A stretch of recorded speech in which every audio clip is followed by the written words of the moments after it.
이 사도신경 고백하는 8월 29일 다섯째 주 일부 예배 드리겠습니다. 전능하사 천지를 만드신 하나님 아버지를 내가 믿사오며 그의 아들 우리 주 예수 그리스도를 믿사오니 이는 성령으로 잉태하사 동정녀 마리아에게 나시고 본디오 빌라도에게 고난을 받으사 십자가에 못 박혀 죽으시고 장사한 지 사흘 만에 죽은 자 가운데서 다시 살아나시며 하늘에 오르사 전능하신 하나님 편한 자 되시다가 저리로서 사는 자와 죽은 자를 심판하러 오시리라. 성령을 믿사오며 거룩한 공의와 성도가 서로 교통하는 것과 죄를 사하여 주시는 것과 몸이 다시 사는 것과 영원히 사는 것을 믿사옵나이다. 아멘.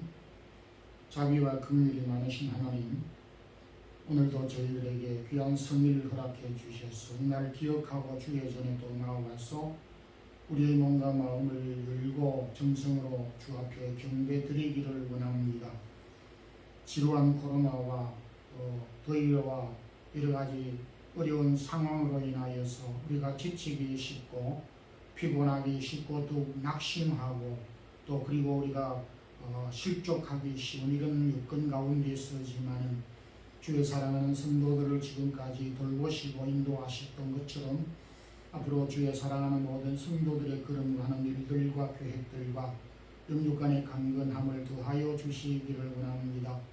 전 몸된 교회에 속한 모든 우리 성도들, 우리에게 주신 직분과 허락한 가정과 기업과 자녀들과 계획한 이 모든 일들이 주 안에서 잘 성취되게 하여 주시고 우리의 계획과 우리의 소망이 아닌 주님의 뜻을 따라서 행하며 걸어가는 저희들이 되어지기를 원합니다.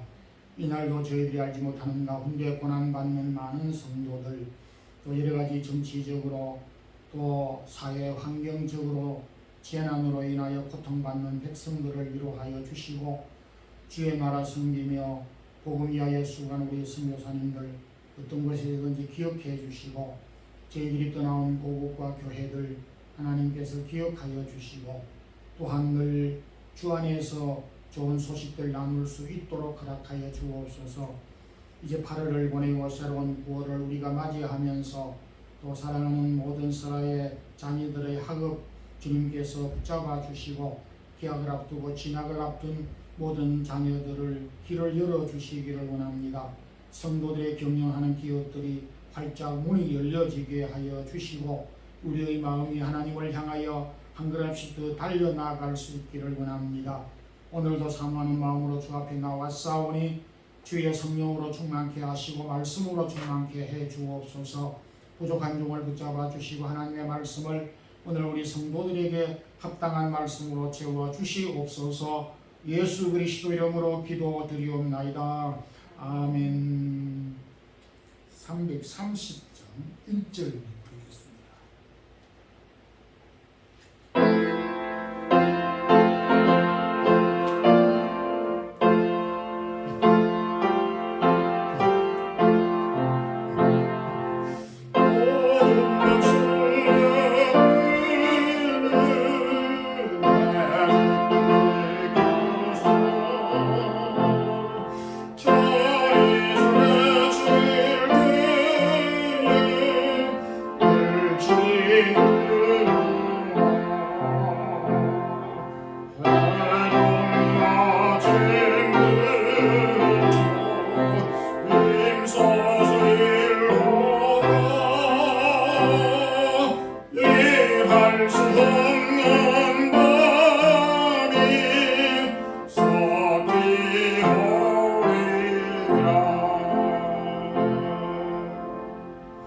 하나님의 말씀은 구약 잠언 16장 1절에서 3절까지입니다.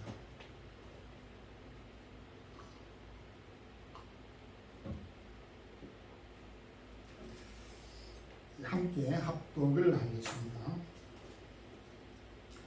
마음의 경영은 사람에게 있어도 말의 응답은 여호와께로부터 나오느니라.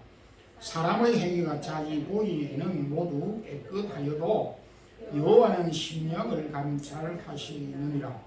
너희 행사를 여호와께 맡기라. 그리하면 내가 경영하는 것이 이루어지리라. 대학 과목 가운데 경영학이라는 과목이 있습니다. 우리 교회 청년들 가운데서도 경영학을 전공한 학생들이 있습니다. 경영을 영어로는 비즈니스 혹은 매니지먼트라고 표현하기도 합니다.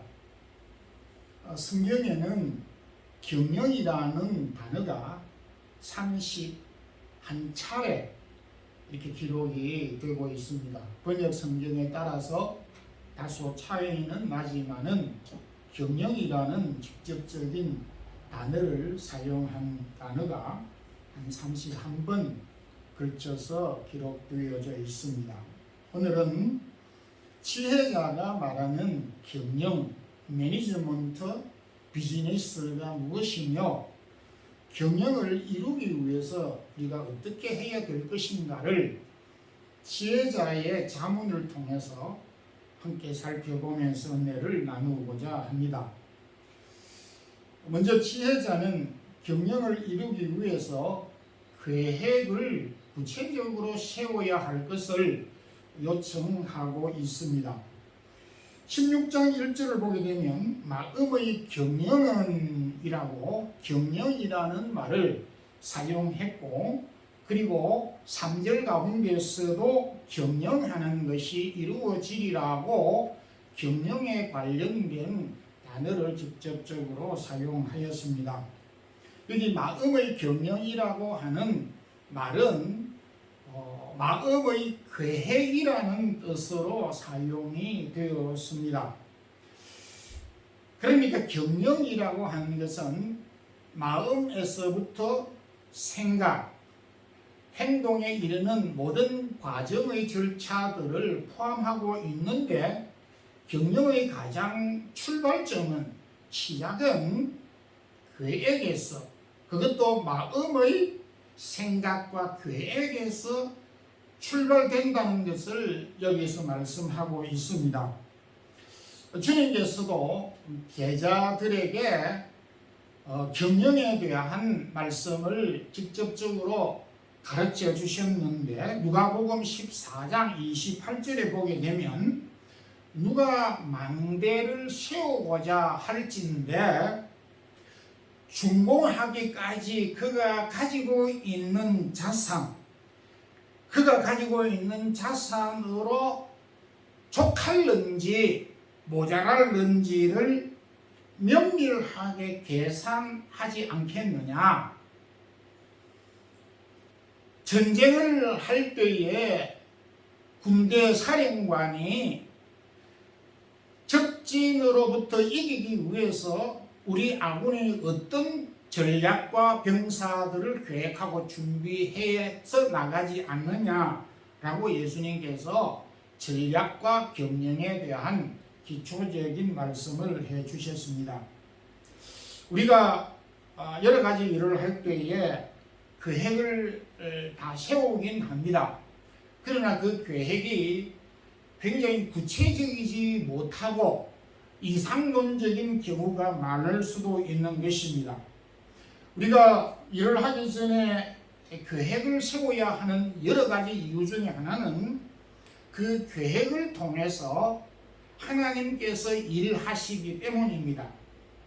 1절, 9절 그리고 33절에서 거듭 강조하는 말씀을 종합해서 볼 때에 좀 더 적극적으로 표현을 하면, 계획을 세우지 않으면은 어떤 결과도 있을 수가 없다는 결론에 이르게 되는 것입니다. 이제 그런 점에서 우리가 공부를 하는 것도 사업은 기본적으로 말할 것도 없지만은 가족이 얼마 안 되지만은 살림살이까지라도 모든 영역에 계획이 필요하다라고 하는 것을 말씀해 주고 있습니다. 신학자 서퍼 라울이라고 하는 그 신학자가 성경을 아는 지식이라고 하는 책에서 나오는 내용입니다. 어떤 여자 자매가 결혼을 앞두고 상당히 오랫동안 계획을 하고 또 준비를 하고 방금 나가서 기도를 했지만은 전혀 응답이 없었습니다. 그래서 소위 손가락으로 성경을 찍어서 그 찍히는 성경이 하나님께서 나에게 주시는 응답의 말씀이라고 생각을 하고 마음을 가다듬고 성경을 덮은 상태로 성경을 눈을 감고 열었습니다. 그리고 이 손가락으로 성경을 딱 찍었습니다. 딱 찍어서 성경을 딱 읽어보니까 그 성경이 바로 스가랴 9장 9절의 말씀입니다.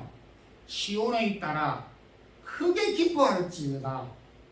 보라, 내 앞에 왕을 두리니 그는 겸손하여 나귀를 타실 것이니 라는 말씀을 보았습니다.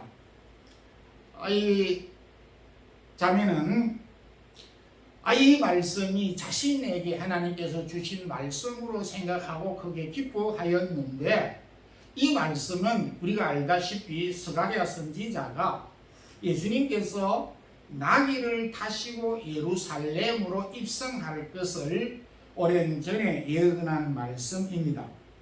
그래서 이 여자 청년은 이 성경 구절을 자기 중심으로 해석을 하면서 말을 탄 왕자가 나를 데리러 올 것이겠구나. 그래서 말을 탄 왕자가 나를 데리러 올 때까지 나는 집에서 있으면 되는구나. 내가 더 이상 준비할 것이 없는 것이다. 이렇게 생각을 하고 기다리고 있었다는 이야기를 기록하고 있습니다. 하도 답답하니까 이런 이야기 또 이런 생각까지 하게 되어졌지만은 우리 그리스도인들조차도 우리의 계획대로 오늘 이 말씀 가운데서도 계획은 우리가 하지만은 일은 하나님이 이루시는데 우리가 무슨 계획을 세울 필요가 있겠느냐? 우리가 세운 계획이 무슨 의미가 있겠느냐? 이렇게 반문할 수가 있습니다. 그러나 하나님을 우리가 신뢰하고 믿는다는 것은 우리가 계획 없이 살아간다는 것과는 전혀 다른 것을 뜻하고 있습니다. 영국의 역사학자 토마스 카일 라일은 믿음의 사람으로 우리 그리스도인들은 적어도 인생에 세 가지 큰 경영을 잘 해야 한다라고 말하고 있습니다. 그 세 가지 경영 가운데 첫 번째는 내가 무슨 일을 해야 할 것인가 라고 하는 일에 대한 직업에 대한 경영과 구체적인 경영의 계획이 있어야 하고 필요하다라고 하였고, 두 번째는 결혼과 가정생활에 대한 구체적인 계획이 있어야 되고, 세 번째는 믿음의 생활에 대한 구체적인 계획이 필요하다라고 말하였습니다. 사람은 다른 어떤 피조물과 달리 자유의를 주어서 하나님의 형상으로 창조하였습니다. 오늘 이 전도자 지혜자가 우리에게 가르쳐주는 바와 같이 우리가 아무리 계획을 해도 우리의 계획대로 안 되는 경우가 다반사입니다. 그럼에도 성경은 우리에게 계획 없이 살라고 하지 아니하고 오히려 역설적으로 우리의 계획대로 안 될 수 있지만은 그럼에도 계획을 세우라고, 그리고 계획을 가지고 일하라고 우리에게 요청하고 있습니다. 그래서 우리가 계획 속에서 하나님의 의지와 하나님의 뜻을 찾을 수 있고 하나님이 인도하시는 걸음을 찾아낼 수가 있다는 것입니다. 계획 없는 가운데서 하나님의 인도하심을 바라는 것이 아니라 계획 속에서 하나님의 뜻을 찾을 수 있고 계획 속에서 하나님의 인도하심을 바라보아야 하는 것이 오늘 지혜자가 우리에게 요청하고 있다는 점에서 우리의 삶의 모든 영역에서 큰 일이든 적은 일이든 계획이 필요하다는 것입니다.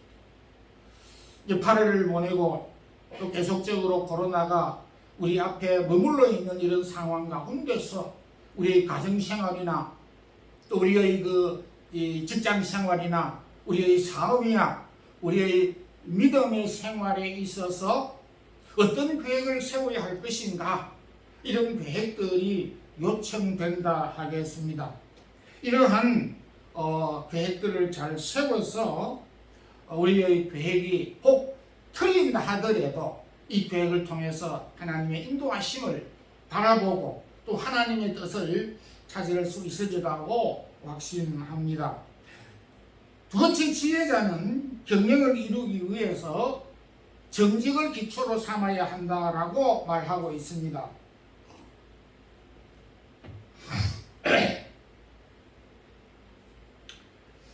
저는 경영학을 배운 바가 없는데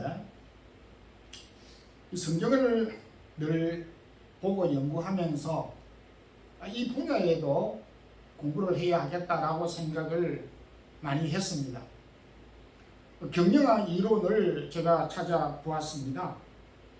경영학 원론에서 3대 경영학의 원리가 있었습니다. 사회에서 대학 경영학을 전공한 학생들에게조차 이런 내용들이 언급이 되지 아니할 정도로 아주 초보적인 내용입니다. 사람, man, money, 돈, material, 물자, 이것을 경영의 3대 요소라고 이렇게 말하고 있습니다. 그러니까 3M이 경영학의 기초이며 원리라고 말을 하고 있습니다.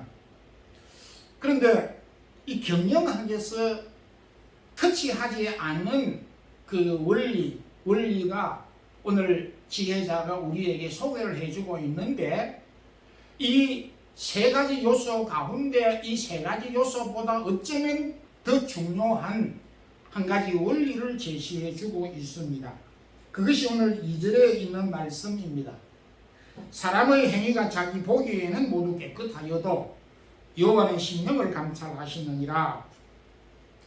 지혜자는 경영에서 사람의 정직한 마음을 꼽았습니다. 경영에 있어서 가장 소중하게 취급해야 될 부분, 그리고 가장 중요하게 붙잡아야 할 기초는 바로 정직이라고 하는 기초를 경영의 기초 원리로 삼아야 한다라고 말씀을 하고 있습니다.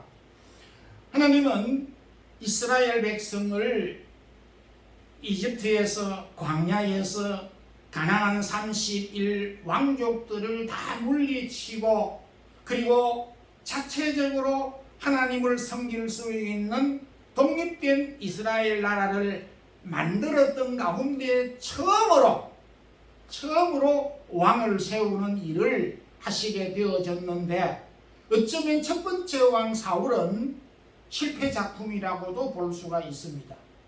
그래서 하나님은 사무엘을 통하여서 두 번째 이스라엘 왕을 세우는 데 있어서 그 기준점을 명확하게 말씀을 해 주었습니다. 그 내용이 사무엘상 16장 7절에 있는데, 사무엘아, 내가 왕을 세울 때에 사람의 얼굴 용모나 키를 보지 말고, 사람은 외모를 보지만은 결코 외모를 보지 말고 그 마음 중심을 보라, 이렇게 부탁을 하였습니다. 하나님은 사무엘에게 이스라엘을 맡기고 이스라엘을 지도할 수 있는 가장 중요한 자리인 왕을 선택하는 기본적인 원리, 원칙, 기준을 그 어떤 것들도 보지 아니하고 정직한 사람을 선택하도록 기준점을 제시했다는 것입니다. 그래서 사무엘은 이새의 8아들 가운데 막내인 다윗에게 기름을 부어서 이스라엘의 왕으로 삼게 되었습니다. 우리가 알다시피 다윗도 연약하여서 범죄하여 죄를 지었습니다. 이 연약한 부분들을 하나님이 특별히 연약하다고 해서 사용하시지 않는 것이 아니라 그가 연약하여 실수하고 범죄하였지만은 그 이후에 자기가 지은 그 죄에 대하여서 실수에 대하여서 어떤 태도를 가졌느냐 하는 것을 굉장히 중요시 여겼다는 것입니다. 자신이 지은 죄에 대하여서 시인을 하고 용서를 구하고 인정을 하고 회개하고 바르게 하려고 올바르게 살아가려고 하는 그 다윗의 마음을 보셨어. 그러면서 하나님이 다윗에게 붙여준 이름이 이새의 아들 다윗을 만나니 내 마음에 합한 사람이라. 이렇게 비록 연약하고 허물이 있었지만 정직하였던 다윗을 하나님께서 선택하셨던 것을 보게 됩니다. 주님께서 마태복음 7장 가운데서 모래 위에 반석 위에 지은 두 집의 비유를 해 주셨습니다. 두 집의 차이점은 여러 가지 말할 수가 있지만 기초의 차이점입니다. 모래 위에 그냥 집을 짓거나 땅을 파서 반석 위에 집을 지은 그 차이점입니다. 기초라고 하는 것은 집행해 주는 힘을 가리키는 것입니다. 요즘도 태풍이 불거나 또 여러 가지 재난들이 있을 때에 길거리 가로수들이 넘어지고 집들이 파손되고 지붕이 날아가는 그런 모습들을 또 뉴스들을 많이 저도 근간에 보았습니다. 집의 기초가 튼튼하는 것이 중요하다는 것은 모르는 사람이 없습니다. 집과 나무의 기초는 대단히 중요한 것입니다. 그런 점에서 우리 믿음의 삶에도 믿음의 기초가 대단히 중요합니다. 우리 믿음이 자주 흔들리는 것은 조그마한 시험이나 바람에 우리의 믿음이 흔들리고 까무라치고 낙심이 되고 이렇게 믿음에서 거꾸로뜨림을 당하게 되는 여러 가지 요소가 있지만 우리의 믿음의 기초가 바른 이 예수 그리스도 하나님의 약속 위에 뿌리를 내리지 못하고 우리의 경험과 우리의 생각과 연약한 어떤 환경적인 요소에 우리의 마음이 얹어 올려 놓아져 있기 때문이 아닌가 이렇게도 생각해 볼 수가 있습니다. 그런 점에서 우리가 믿음이 견고하도록 하기 위해서는 믿음의 뿌리가 중요한 것입니다. 믿음이 넘어지지 않기 위해서는 믿음의 뿌리를 견고하게 하는 일입니다. 그런데 주님께서 반석 모래 위에 지은 집을 비유한 내용의 요점이 무엇인가?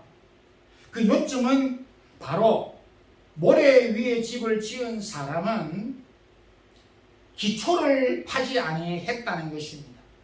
다시 말해서 기초는 눈에 보이지 않는 작업입니다.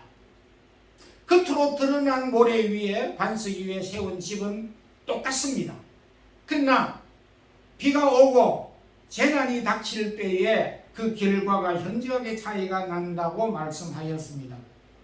기초공사를 하지 아니하고 집을 세우려고 하는 이유가 무엇이겠습니까?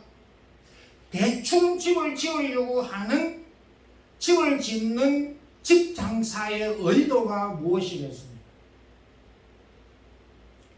그것은 바로 성미가 급해서 집을 빨리 세워서 사람들이 빨리 살 수 있도록 하기 위해서 집을 빨리 짓도록 하기 위해서 기초공사를 안 할 수도 있겠지만 그보다 더 중요한 문제는 투자를 하지 아니하고 수고를 하지 아니하고 집을 채우려고 하는 거짓이 그 속에 담겨져 있다는 것을 예수님께서 말씀해 주신 것입니다. 적은 투자를 해서 많은 이익을 보려고 하는 욕심이 모래 위에 집을 지은 사람의 마음속에 깊이 자리 잡고 있다는 것입니다. 그러니까 그 거짓이 그 집을 무너뜨리게 하게 되고 그 집에 사는 사람까지 무너뜨리게 할 수 있다는 것을 말씀해 주었습니다. 오늘 읽지는 아니했지만 8절 가운데서 경영의 기초에 대해서 좀 더 구체적으로 말하고 있습니다. 8절 가운데서 적은 소득이 공의를 겸하면 많은 소득이 불의를 겸한 것보다 낫다라고 말씀을 하면서 역시 경영의 기초가 정직이며 경영에서 정직보다 더 튼튼한 기초가 없지만은 거짓보다 경영을 무너뜨리게 하는 것이 없다라고 말씀을 하고 있습니다. 우리가 공항을 통과할 때 공항 검색대를 지나면은 가방에 있는 그리고 우리가 휴대하고 있는 몸에 지니고 있는 모든 것들이 다 엑스레이 상으로 드러나게 됩니다.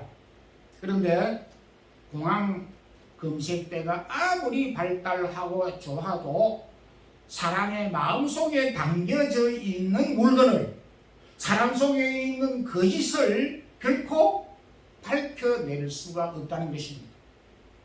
그렇지만 하나님은 사람의 마음을 정확하게 알고 계시고 그 마음 속에 담겨져 있는 생각, 마음의 동기조차 다 알고 계신다라고 말을 하고 있습니다. 그러니까 하나님은 우리의 마음과 생각을 다 훤히 알고 계시고 있는 상황에서 우리가 숨기거나 잘못된 것으로서 우리가 계획을 세울 때에 그 세우는 계획들이 무너질 수밖에 없다는 것을 말씀하고 있습니다.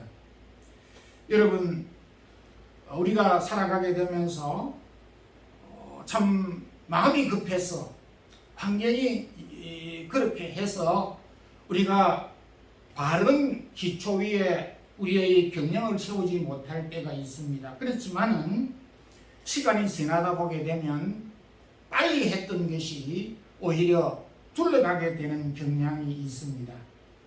하나님 앞에 정직한 경영이 경영을 이룬다고 하는 메시지를 오늘 지혜자는 우리에게 주고 있습니다. 모쪼록 우리 성도들의 경영이 성도들께서 경영하는 이 일들이 하나님 보시기에 합당한 계획이 되어서 그 계획들이 꼭 이루어지기를 소망합니다. 세 번째 이 지혜자는 경영을 이루기 위해서는 모든 것을 하나님에게 맡겨야 한다 라고 말씀을 하고 있습니다. 3절 보게 되면 너의 행사를 여호와께 맡기어라. 그리하면 너의 경영하는 것이 이루리라. 계획도 세웠습니다. 그리고 우리가 정직한 마음을 가졌습니다. 그리고 난 다음에 마지막으로 모든 것을 맡겨라. 이렇게 말씀을 하고 있습니다. 이 원문을 쭉 살펴보게 되면 이 3절에 있는 내용의 의미는 여기 맡기라고 하는 말씀은 계획한 그 일을 정직하게 세운 계획한 그 일을 위해서 기도하라. 하나님에게 맡기라고 하는 것은 기도하라고 하는 뜻을 담고 있습니다. 흔히 많은 사람들이 두 극단에 빠질 수가 있습니다. 우리가 신경을 쓰지 아니하면은 이 식의 추가 한쪽으로 기울어지게 될 때 언제나 할 수 없듯이 두 극단에 빠질 수가 있습니다. 계획은 친밀하게 기가 막히게 잘 세웁니다. 따라갈 수 없을 정도로 경영학의 원리에서 보아도 흠이 없을 정도로 완벽한 계획을 세웁니다. 그런데 기도가 빠지는 수가 있습니다. 반면에 기도는 엄청나게 많이 하지만은 계획은 세우지 않습니다. 이것이 두 극단인 것입니다. 이 두 가지를 피해야 하는 것입니다. 인간은 완전하지 못하는 것입니다. 시행착오를 하기도 하고 또 그 계획이 변경되기도 하는 것입니다. 전도서 11장 5절 6절에 보게 되면은 그래서 모든 만사를 성취하시는 것은 하나님이 하시나니 사람이 계획하고 성취하시는 일은 여호와 하나님이 하신다. 너희가 알지 못하느니라. 전도서 11장 5절 6절에서 말씀하고 있습니다. 아침에 씨를 뿌리고 저녁에도 손을 거두지 말라. 이것이 잘 될런지 저것이 잘 될런지 둘 다 안 될런지 둘 다 잘 될런지 너희는 알지 못하느니라. 굉장히 어려운 말씀을 우리에게 해 주셨습니다. 그럼에도 불구하고 한 가지 핵심적인 강조점은 아침부터 저녁까지 손을 놓지 말라는 것이, 씨를 뿌려놓고 가을이 돼서 거두기까지 손을 놓지 말라는 것이. 이 말은 두 가지 큰 뜻이 있습니다. 우리가 일을 계획해놓고 기도하고 난 다음 손을 놓지 말라고 하는 것은 두 가지 의미가 있습니다. 한 가지 의미는 일을 시작하고 계획해놓고 계속 끊임없이 기도하라고 하는 말씀입니다. 또 다른 한 가지는 기도를 하지만은 우리가 아침부터 거두기까지 하는 모든 일들은 의미 없는 것이 없다는 것이죠. 한 가지 한 가지 하는 일들마다 의미가 있고 가치가 있다라고 말하고 있습니다. 그래서 이것은 따로 이렇게 분리해서 설명을 하게 되면 설명이 잘 안 되고 이해가 잘 안 될 수가 있는 것입니다.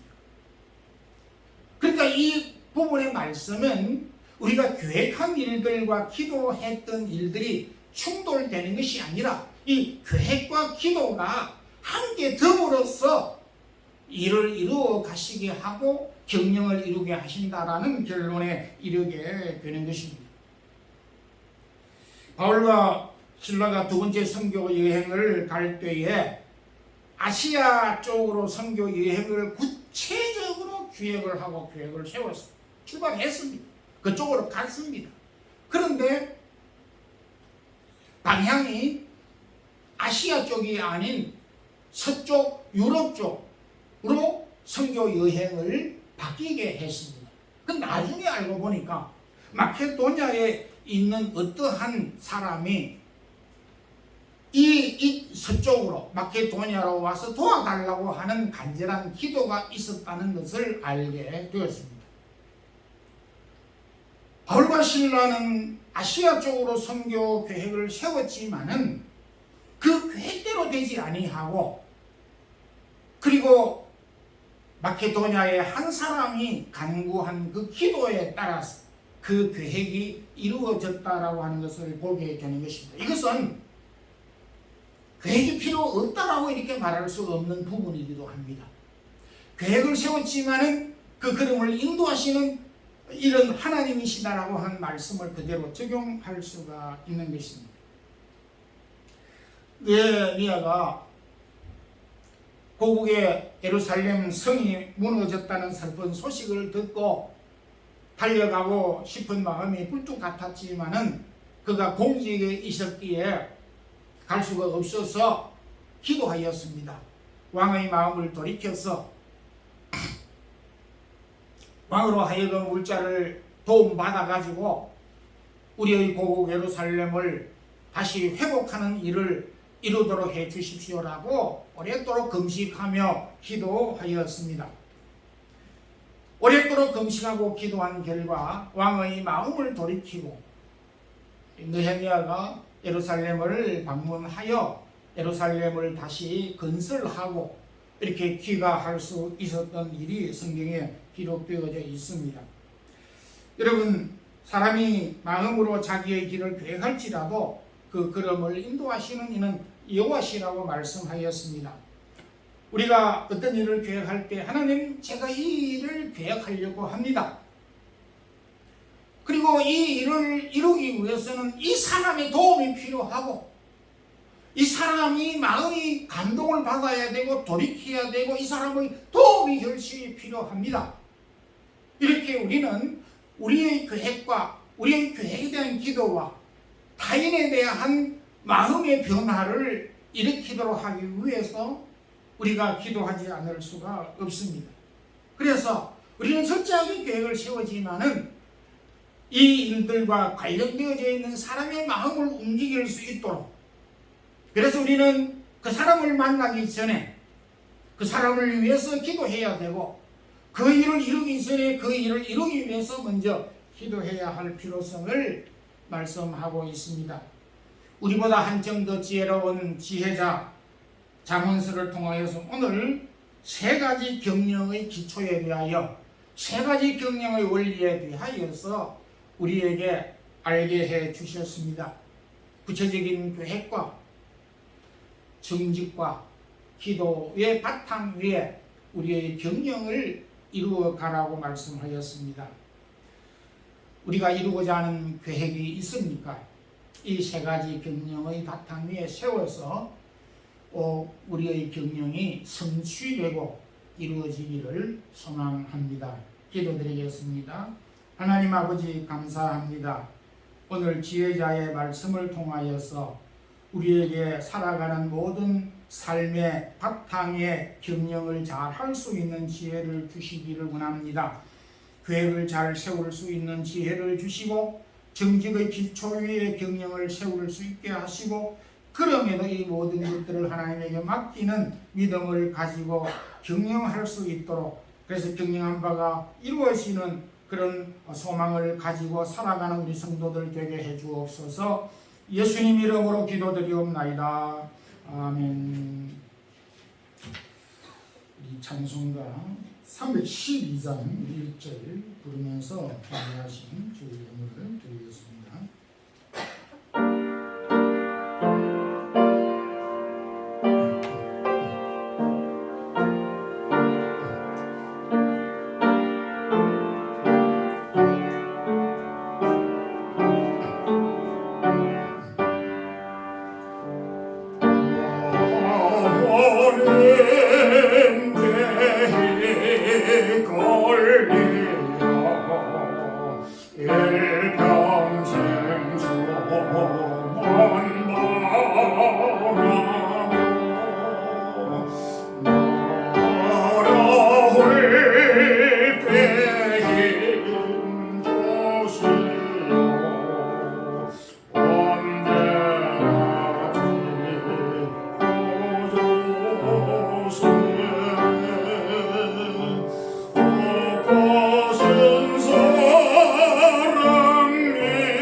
주님 감사합니다. 오늘도 무대가 계속되는 가운데 있지만은 주의 사랑하는 성도들 오늘도 주의 말씀을 사모하며 이 자리에 나와 주의 말씀을 청종하며 몸과 마음을 들여서 주 앞에 경배 찬양을 드렸습니다. 바라옵기는 특별히 우리 사랑의 교회 모든 성도들 가정가정마다 지켜주시고 필요를 채워주시게 일용할 양식과 해야 할 일들을 간섭해 주시고 주의 사랑하는 성도들이 금년도 이 후반기에 계획한 일들, 경영하고자 하는 일들이 잘 이루어질 수 있기를 소망합니다. 오늘도 몸과 마음과 시간과 달란트와 각종 예물들을 주 앞에 드려사오니 주의 사랑하는 성도들이 경영하는 일들과 직업과 일터와 가정과 허락한 자녀들을 축복해 주시고 필요를 채워주시옵소서. 영육 안에 강건함을 더하여 주시옵소서. 주 예수 그리스도의 크신 은혜와 하나님 우리 아버지의 무한하신 사랑과 성령의 교통하심이 오늘도 우리에게 주신 모든 기업과 일터와 믿음과 가정의 경영을 믿음 안에서 잘 이루기를 소망하는 주의 사랑하는 모든 성도들과 특별히 우리 사랑하는 교회 모든 성도들 가정 위에 이제부터 영원토록 함께 있을지어다.